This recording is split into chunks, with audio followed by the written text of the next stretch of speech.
आणि माझ्या प्रिय विद्यार्थिनी, आताच त्यांनी सांगितलं की शिवाजी महाराजांनी स्वराज्य तर मिळविलं, परंतु यासाठी त्यांना अनेक शूर सरदारांनी खूप मदत केली. अगदी आपल्या प्राणांची पर्वा सुद्धा केलेली नव्हती. असेच एक सरदार म्हणजे तानाजी मालुसरे. आपल्या सर्वांना त्यांचा कोंढाणा किल्ला जिंकत असताना केलेला पराक्रम सगळ्यांना माहिती आहे, त्यांनी वाचले. परंतु या तानाजींची आधी सुद्धा अनेक वेळा शिवाजी महाराजांना मदत झालेली होती.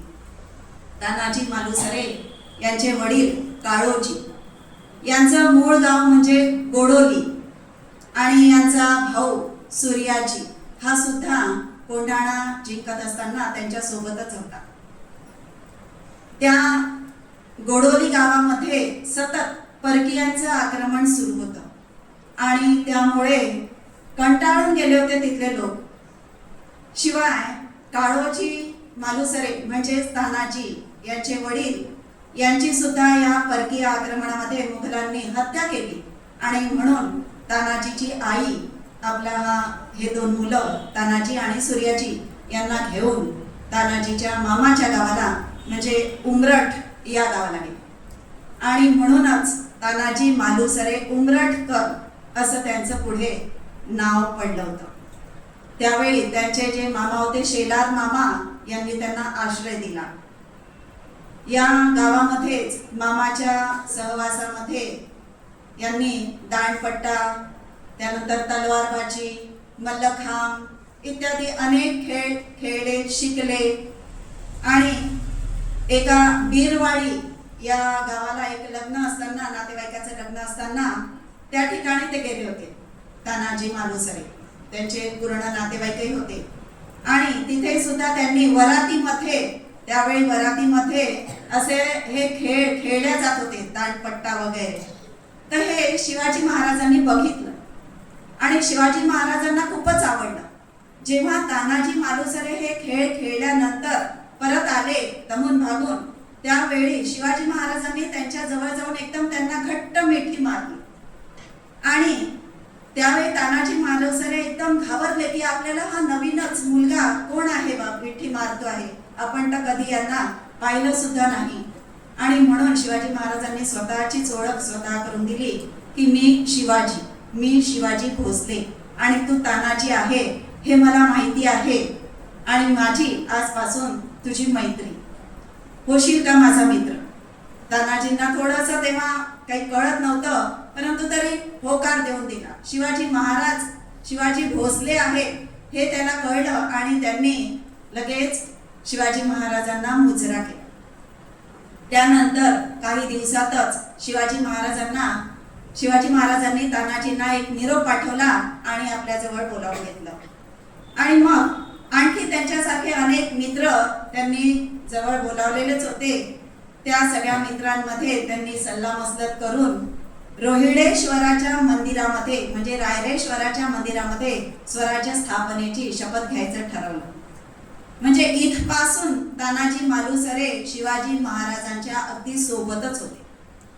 शपथ घेतली आणि नंतर आता काय करायचं ठरवल्यानंतर त्यांनी रोहिडेश्वराचा जो किल्ला होता तोच पहिल्यांदा घ्यायचा असं ठरवलं. शपथ घेतली रोहिडेश्वराची, आणि आता रोहिडेश्वराचा किल्लाच आपण काबीज करू असं त्यांनी ठरवलं.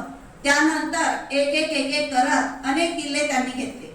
त्यामध्ये दुसरा किल्ला होता तोरणा किल्ला. जेव्हा त्यांनी घेतला त्यावेळी त्याची दुरुस्ती करायची होती. शिवाजी महाराजांनी दुरुस्तीला सुरुवात तर केली होती, परंतु धन संपलं होतं, पैसा नव्हता. मग आता काय करायचं म्हणून काम थांबवलं.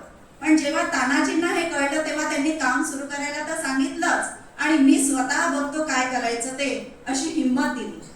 आणि अचानक त्या तोरणा किल्ल्यावर त्यांना सोन्याच्या मोहरांनी भरलेला मोठा हंडा सापडला, आणि सगळ्यांना खूप आनंद झाला.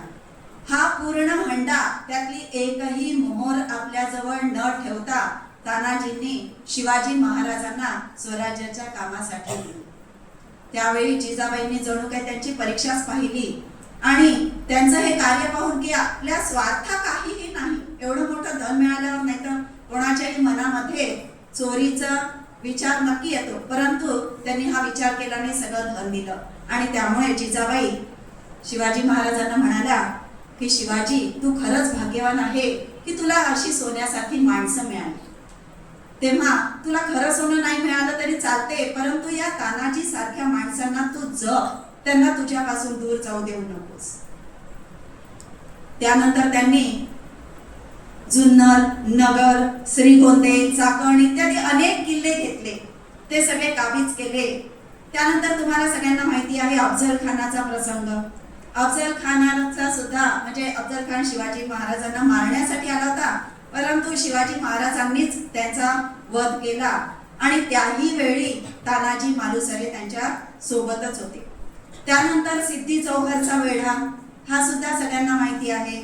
या सिद्धी चौहरचा वेढा म्हणजे आदिलशाहीने पाठवलेले सिद्धी चौहर आणि त्याच वेळी आदिलशाहीने म्हणजे यांना सुद्धा पत्र पाठवलं होतं औरंगजेबाला, मुघलांकडे, आणि त्यांना सांगितलं होतं की आम्ही इकडनं आक्रमण करतो, तुम्ही तिकडनं आक्रमण करा, शिवाजी महाराजांना काही झालं तरी आपल्याला ठार मारायचंच आहे. आणि त्यानुसार या औरंगजेबाने त्यांचा मामा शाहिस्ते खान याला सुद्धा पाठवलं होतं. या शाहिस्ते खानाने खूप नासधूस केली, खूप अत्याचार केले लोकांवर आणि त्यातला एक सरदार कारतलब खान याला सुद्धा एका दुसरीकडे पाठवलं होतं.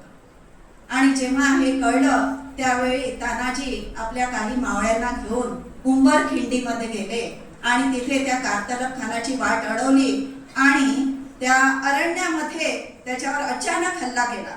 कुठून येऊ लागले मावळे, काय करत आहे, काही समजायच्या आत कारतलब खानाचा वध करण्यात आला. असा हा तानाजीचा भीम पराक्रम. आणि हाच भीम पराक्रम त्यांनी ज्यावेळी मिर्झा राजांचा सोबत तह झाला होता, या तहामध्ये कोंढाणा त्यांना द्यावा लागला, परंतु कोंढाणा किल्ला आपल्या राज्यामध्ये पाहिजेच असं जिजाबाई आणि शिवाजी महाराजांची फार इच्छा होती. आणि त्या कोंढाण्यावर ज्यावेळी त्या कोणाला पाठवायचं हा विचार करत असतानाच तानाजी मालुसरे आपल्या मुलाच्या लग्नाची अक्षत द्यायला आणि आमंत्रण द्यायला शिवाजी महाराजांकडे गेले होते. त्यांचा चिंतित चेहरा पाहिल्याबरोबर त्यांना लक्षात आलं की नक्कीच काहीतरी आहे आणि म्हणून त्यांनी शिवाजी महाराजांना म्हटलं, कोंढाणा मीच घेणार, आधी लगीन कोंढाण्याचे आणि मग रायबाचे. आणि सगळ्यांना माहिती आहे हा पराक्रम की ते अतिशय कठीण असा कडा चढून गेले. उदयभान तिथला किल्लेदार होता, त्या किल्लेदाराशी त्यांनी 2 हात केले. त्यांचा ढाल तुटली तरी हाताला शेला बांधून त्यांनी त्या उदयभानाला अगदी यमसदनास पाठवलं. आणि त्यांचा हा पराक्रम पाहून शेवटी तानाजीचाही मृत्यू झालाच या लढाईमध्ये. कोंढाणा जरी सर झाला तरी सुद्धा तानाजी पण राहिले नाही. आणि म्हणून शिवाजी महाराजांनी त्याच वेळी उद्गार कोणते काढलेले होते? गड आला पण सिंह गेला. आणि नंतर शिवाजी महाराजांनी काय केलं? रायबाचं लगीन अगदी चांगलं थाटामाटात लावून दिलं. आणि हा दिवस होता 4 फेब्रुवारी 1670. अशा या अतिशय पराक्रमी, अतिशय महाराजांना कायम स्वरूपी साथ देणारे आणि प्रत्येक वेळी हे माहिती होतं या सरदारांना की आपला केव्हाही मृत्यू होऊ शकतो, तरी सुद्धा स्वराज्यासाठी म्हणून त्यांनी आपले प्राण पणाला लावले, शिवाजी महाराजांना साथ दिली आणि आपलं स्वराज्य खेचून आणलं.